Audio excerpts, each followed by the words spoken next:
Disclaimer: the videos featured on this channel are only intended for mature audiences.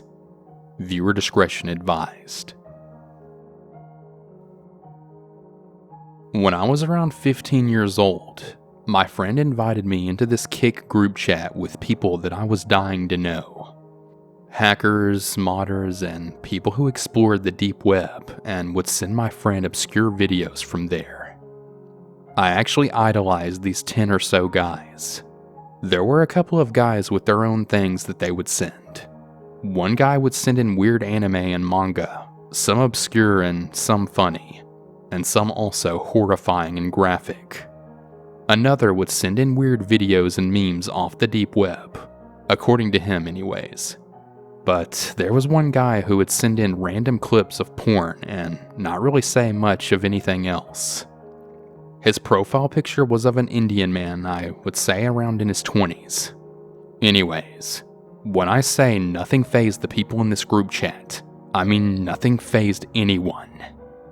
Snuff videos, gory anime and manga, scary videos and meme and the like were all taken in stride and oftentimes laughed at. But one day, the porn guy sends in a video that I didn't even bother clicking on because I knew it was just another dumb porn video. That is, until people in the group chat sent in a barrage of, "Dude, what the hell? Are you serious?" Suddenly, porn guy is removed from the group chat, and people were warning others not to watch the video, and that it was literally child pornography. My teenage curiosity got the best of me, and, well, I clicked on the video. I won't be too graphic, but if this kind of stuff triggers you, stop listening to this immediately. The video consisted of an 11 or 12-year-old, possibly of Asian descent, sitting on a toilet in a dingy old bathroom and casually giving oral sex to an older man from his point of view with a phone camera.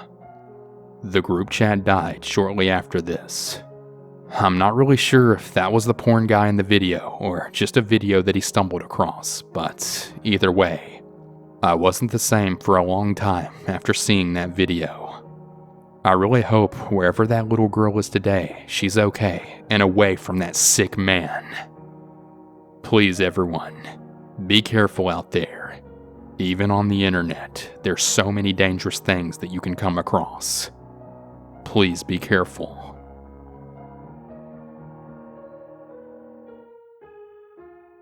Askfm was a website where people can ask you questions either anonymously or not, which you can answer on your public profile for everyone to see. When the website was gaining popularity, I was pretty active on there from when I was around 13 to 15 years old. All was good and well. I made quite a few friends that I'm still in contact with now at 22, and I had lots of fun. I Skyped with most of these friends on the regular, and I even went to a concert in Berlin with one of them in around 2013. It was amazing. That is, until I started getting weird questions and messages from a new account concerning my fear of clowns, which I had only talked about privately after answering one of the questions months ago and then deleting it shortly after. The account had a clown profile pic and a username which referenced my name, and sent loads of questions and messages containing personal information that I never disclosed on my profile. At first, I just kinda thought it was a tasteless prank from a dude I was kinda friends with. But it wasn't. I was really annoyed and announced that I'd leave Ask for a few weeks because I was no longer comfortable logging in and seeing these messages. Soon afterwards, my friends texted me about the weird messages that they had received from my profile. I changed my password after realizing my account had been hacked and then apologized to the people for the weird stuff that they had gotten from my account. Immediately, the clown profile then sent me messages saying he'd leave my Ask profile alone if I accepted his request on Skype. But I wasn't using Skype regularly anymore. I declined, and after not hearing from him for a few days, I thought that was it. When I logged into Skype the next time though, I suddenly had 5 new accounts in my contacts that had all messaged me telling me to reply or else. Of course, all of them had clown profile pics, and I told him to leave me alone. I wasn't interested in having any form of contact with him. He then sent me screenshots of him texting with my friend from Berlin about meeting up sometime, and told me that if I really valued her, I would message him back whenever he messaged me on Skype or Ask. I was extremely weirded out and scared at this point, and then deleted my Ask account, but I never even thought about going to the police because I was just a 14-year-old girl at this point, and what would the police even do about it? Clown Dude made a new account in my name with my picture and everything, talking weird crap again, posting weirdly edited versions of my profile pics and everything. So at this point, I'm just like, screw it, I don't care anymore. I let him do his thing and then deleted his accounts from my Skype contacts. He hacked back into my account and then accepted his requests a few times though. I made a new account and added my friends on there, but still use my old account like once a week just to keep this guy at bay basically. I was still super scared and confused, but I was just like, whatever. He's just a stupid internet Rambo trying to harass young girls into talking to him. Just ignore him and gradually stop replying. Surely he'll go away. That went pretty well until he posted a Google Maps screenshot of my house on Ask, and then a friend asked me if it was really my house. And for sure, it was. I was absolutely terrified, and I didn't know what to do.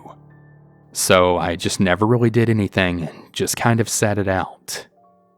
A friend of mine somehow found out that he lived somewhere in Germany, so not even that far from me, and that scared me even more. But after months of this was apparently the peak of harassment, and it all just stopped. The Ask account was deleted, and I never got any Skype messages from him ever again, and it was finally over. I checked for months after whether he was back or anything, but I never heard anything from this guy again. But to this day, I still have no idea who he was or why he was doing this to me. Please, I repeat, be careful on the internet.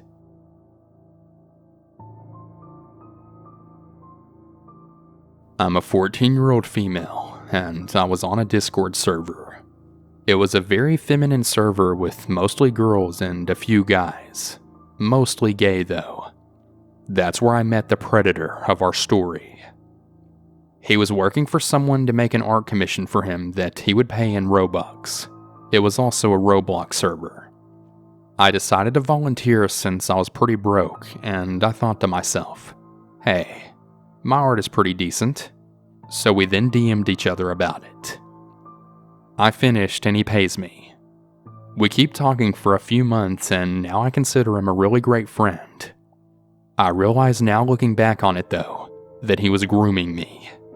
For a while we stopped talking and then I DM'd him again asking if he wanted another art commission. He asked for a picture of me, and I sent one. He said that I was very beautiful and stunning. I don't really remember how it happened, but he ended up manipulating me into sending him inappropriate pictures of me for Robux. That night, I cried myself to sleep. I was in a very vulnerable state at the time, and I had lost someone that I had been really close with. All the stuff he was doing took a toll on my mental health and other things. He continued asking me for photos and videos of me doing vulgar things to myself and for the camera. It actually got to the point where I just wanted to die. I tried to stop, and I told other people to spread the word about him on Discord, but there was a problem. He found out about this, and then he threatened me, saying that if I told anyone he would expose my photos and other things in his YouTube channel, and I was scared that I couldn't tell anyone. This guy actually had around 70,000 subscribers. I felt like I was trapped in a bubble of water with no way out. After about a month, it had finally settled down and ended, or so I thought. My mom went through my phone and she saw the things that he said to me. I was victim shamed, and I told my mom that I wanted to die. It was rough. A few months later, I ended up in a mental hospital for intent to kill myself. It really helped me through this. I'm finally on the meds that I needed and I'm slowly getting better now. I then blocked him and all of the people he was friends with on every social media my mom didn't delete. And that's the story for now. I'm honestly doing much better now, but this really did take a toll on me and my mental health.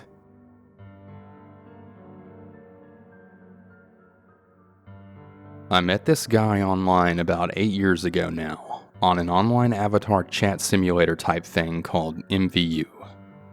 Even back then, it was mostly used by children lying about their age and creepy older people looking to get it on in the virtual space. My best friend Jasmine and I actively used this app/game, or whatever you want to call it, when we were both about 14 years old. I met this man by random chance, as MVU used to have a feature where you could be connected to a random stranger to chat with. I don't really remember too much about our first meeting other than he was very calm and collected, as well as extremely suave and charming. He told me his name was Wesley, and I introduced myself, and we established that we lived very close to one another, just a few towns away. He told me he was 20, and I told him I was 18. He obviously knew that was a lie. I offered to introduce him to Jasmine, as we talked about and shared everything at the time, and he was very excited by this.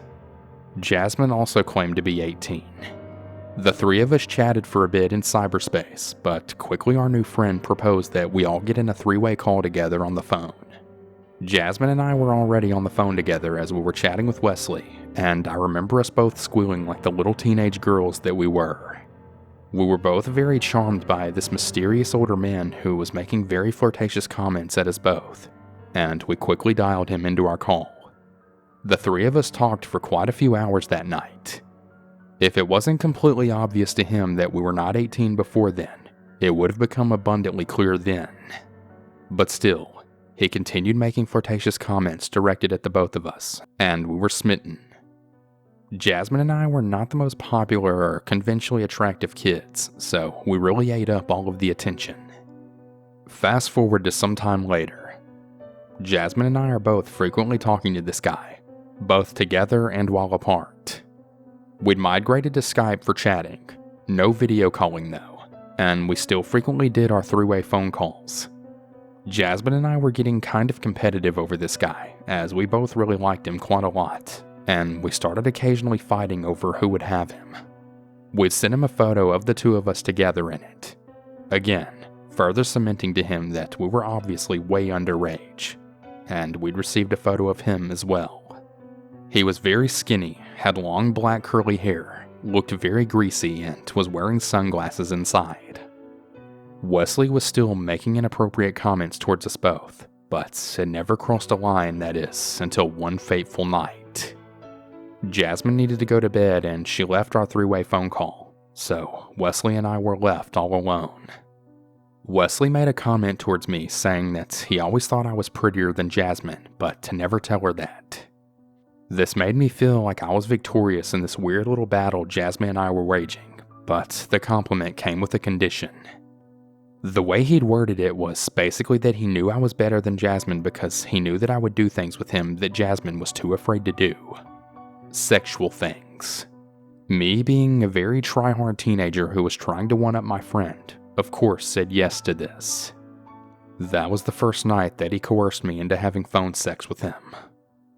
Later on, I found out that he'd actually approached Jasmine with this proposition first, and she also complied, but didn't tell me about it until a while after. One-on-one phone sex with us both, then one day, a few weeks later, turned into a three-way phone sex with both of us. After that point, he approached us both together and asked if we would both be his, which was a compromise. No more fighting. We'd share him. We agreed, and after we did, things only grew more hostile between Jasmine and I behind the scenes. But in front of him, he told us we needed to behave.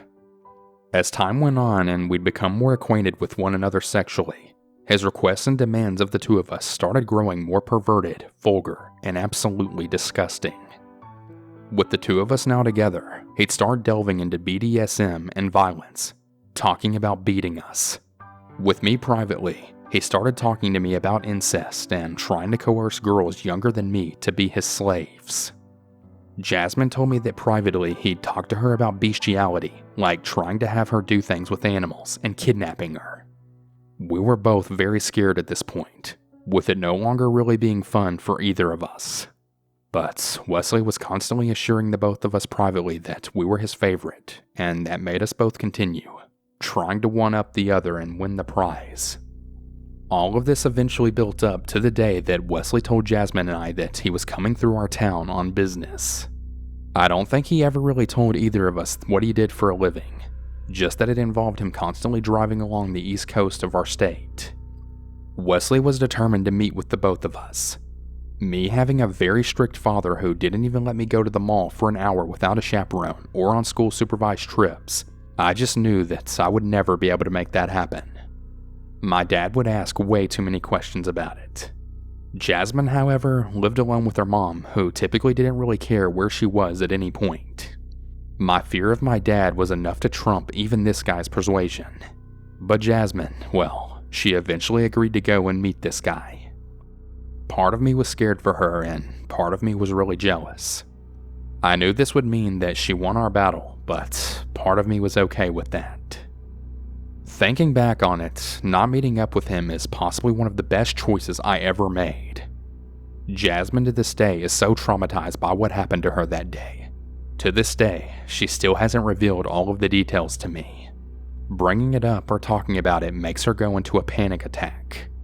What she did tell me was that the two of them met at a local chain restaurant. He took her to some apartment, and she was there with him for 10 hours, trapped until he eventually got bored with her and took her home. She absolutely insists that she wasn't raped, but I just don't know if I fully believe her. All I know is that he did things to her that she won't speak of, and we share everything with one another. I don't know why she never called the cops. I don't know why I never called the cops. She never got the license plate number or anything either. I think we were both just so scared of getting caught by our parents and getting in trouble that the idea of calling the police was just out of the question for us both. I know, stupid. After Jasmine's encounter with Wesley, neither of us ever spoke to him ever again. Not on MVU, Skype, or the phone. The prospect that he knew her home address scared us both, but as far as we know, he never showed up there. Fast forward 4 years later, making me about 18 years old now. Neither Jasmine or I have talked to Wesley in years. I still would think about him and what happened to Jasmine pretty frequently. She and I were both pretty traumatized, especially her, and were the only two that knew about this man and his actions. Then one day, my mom came home from the dollar store and she told me that she'd met a man there who said he knew me. For reference, my mom has very early onset dementia, and at this point she was not thinking or acting as clearly as she could have been. He talked to her while she was checking out and helped her put away her things into her car. I was kind of confused, not really knowing who it could have been at first. Then he said that his name was Wesley. And I froze. My heart felt like it was absolutely going to explode. She then described him to me, and it sounded like it could have been him, but she said that he had shorter hair and a beard. I had only ever known one person in my life named Wesley at this point. But still, I held on to hope that it wasn't him. I asked her if he said where he knew me from, and she said she didn't ask, but that he'd said we were old friends. I pressed her with questions very frantically, and she said she was very confused by them. Apparently, he'd helped her put her groceries in the car while talking about me and my schooling, and then he said goodbye to her and she left. I then asked my mom if she knew how he knew her as my mom. Again, she said she didn't ask.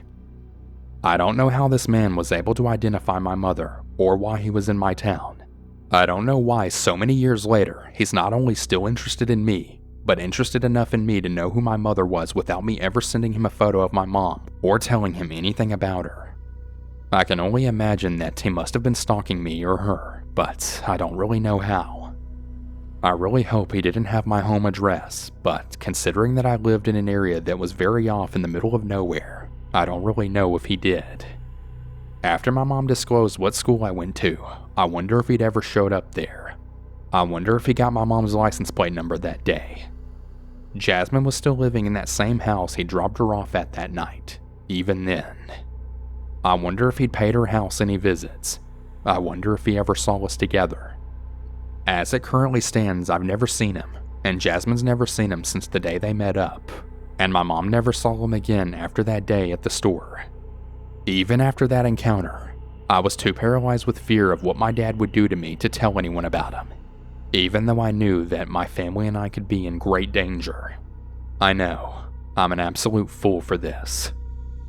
It's way too late now, I think, and I really regret not doing anything every day of my life.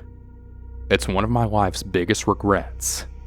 Even if I wanted to try and do something later on, I don't actually know what could have been done. I think if he was stalking me, he's probably given up by now. I've moved houses several times since then, and now live in a different city. Jasmine also lives in a different city now as well. Still though, even now, every time I see a car parked way too close to me, or a guy that resembles how he looked, I just freeze and I start to wonder. I can't even hear the name Wesley or his last name without getting flashbacks. I don't know whatever happened to him. I don't know what he did to my best friend. I don't know how he managed to find my mom 4 years later, and I honestly don't know how I'm still safe, but thank God I am. Wesley, wherever you are, I really pray and hope you never do what you did to me and my friend to any other young girls. You're one very sick individual.